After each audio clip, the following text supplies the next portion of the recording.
हरे कृष्णा, राधे राधे। आज के इस वीडियो में मैं आपको मार्गशीर्ष मास के महत्व के बारे में बताने वाली हूँ।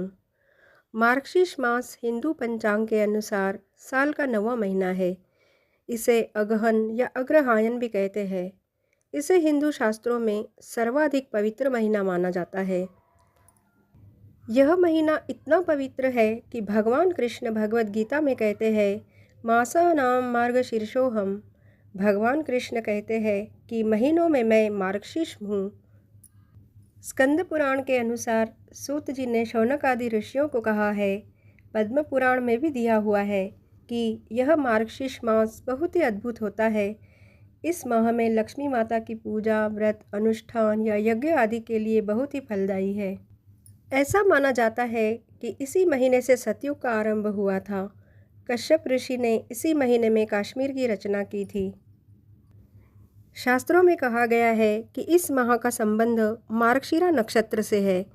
ज्योतिष के अनुसार नक्षत्र 27 होते हैं और उनमें से है मार्गशीरा या मगशिर नक्षत्र। इस माह की पूर्णिमा मार्गशीरा नक्षत्र से युक्त होती है। इसी वजह से इस मास को मार्गशीर्ष मास के नाम से जाना जाता है। इस पूर्णिमा को 32 पूर्णिमा भी कहते हैं। इसे रखने से 32 पूर्णिमा रखने का फल मिलता है। मार्गशीर्ष का महीना जप, तप और ध्यान के लिए सर्वोत्तम माना गया है और इस महीने में पवित्र नदियों में स्नान करना विशेष फलदायी होता है। इस बार मार्गशीर्ष का महीना 28 नवंबर से 26 दिसंबर तक रहेगा।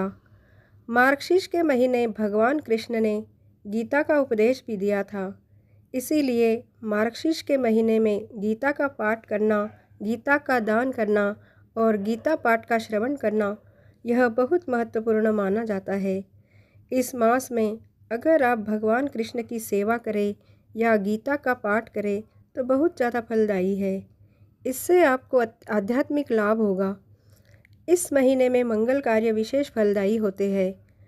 मार्गशीर्ष में शुभ कार्यों के फल बहुत ही अच्छे फल प्राप्त होते हैं। इस महीने श्री कृष्ण की उपासना और पवित्र नदियों में स्नान शुभ होता है। मार्गशीर्ष के महीने में संध्या काल की उपासना जरूर करनी चाहिए। वैसे तो साल भर संध्या उपासना करनी चाहिए, परंतु मार्गशीर्ष के महीने में की गई संध्या उपासना जरूर फलदायी होती है। मार्गशीर्ष के महीने में ही भगवान कृष्ण के श्रीमुख से गीता प्रकट हुई थी। इसीलिए इस महीने गीता पाठ अवश्य करें।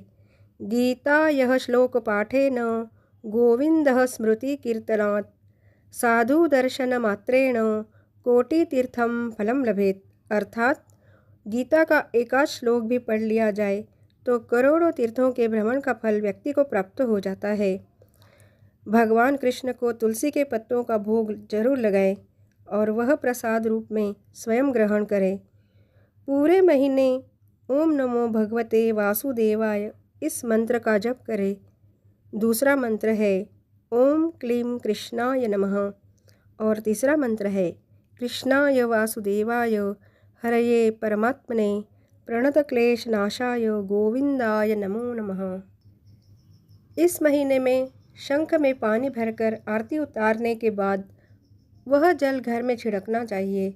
इससे ब्रह्म हत्या का पाप भी मिट जाता है। भगवान का एक माला भी जप लेने से तो घोर महापाप दूर हो जाते हैं। इस पूरे महीने आंवले की पूजा करनी चाहिए।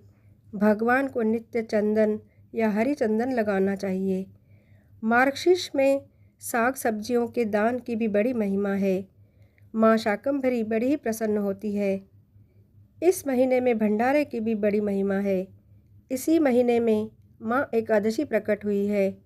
इसी महीने में भगवान प्रभु राम और सीता माता का विवाह महोत्सव मनाया जाता है। इसी महीने में वृंदावन में बांके बिहारी लाल जी भी प्रकट हुए थे।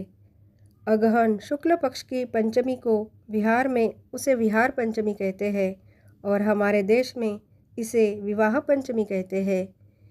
इस महीने में जो एकादशी आती है उसे उत्पन्ना एकादशी या मोक्षदा एकादशी कहते हैं। जैसे कार्तिक महीने में तुलसी पूजन और दीपदान की बड़ी महिमा थी, इस मार्गशीर्ष के महीने में भगवान को चंदन चढ़ाने की, चंदन लगाने की या चंदन के पानी में भगवान को नहलाने की बहुत बड़ी महिमा है। चंदनम महत पुण्यम सर्व पाप प्रणाशनम। चंदन तो महान पुण्य देता है, सभी पापों को जला देता है। अग्रहायनम अस्यः। किसी काल में वर्ष का आरंभ ही मार्गशीर्ष से होता था। अग्रहायन से शुरुआत हायनम यानी वर्ष कहते हैं। युधिष्ठिर महाराज के काल तक मार्गशीर्ष से ही वर्ष का आरंभ होता था, परंतु विक्रमादित्य महाराज का जब राज्याभिषेक हुआ तब से चैत्र शुक्ल प्रतिपदा से वर्ष आरंभ हुआ। ब्रज की कुमारी कन्याओं इस महीने में ही श्री कृष्ण को पति रूप में पाने का अनुष्ठान किया था। ऐसे ही और बहुत से कारणों से मार्गशीर्ष मास का महत्व बढ़ जाता है। तो यही थी आज के वीडियो में मार्गशीर्ष मास के बारे में जानकारी। यह वीडियो आपको कैसी लगी कमेंट में ज़रूर बताना और मेरे चैनल को लाइक, शेयर और सब्सक्राइब ज़रूर करना। हरे कृष्णा, राधे राधे।